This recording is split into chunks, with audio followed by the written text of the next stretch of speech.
Hey everyone! Have you ever posted a link on Telegram, but the preview isn't showing up properly? Or maybe you've updated the information on a web page and want the link's preview to reflect those changes. Telegram has an official solution for this. Open Telegram and search for the official bot named WebPageBot in the search bar. Enter the bot and start it by clicking on Start. Then simply paste the link you want to update. The bot gives you two options. 1. Update preview. Again, use this option if you've posted a link on Telegram and the preview isn't displaying correctly. This tells Telegram to recheck the link's metadata and update the preview accordingly. 2. Update with content. Choose this if you've updated the content of your web page and want the Telegram preview to reflect the new information.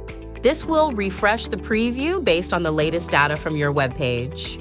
I hope you find this tip helpful. If you have any questions, please don't hesitate to ask.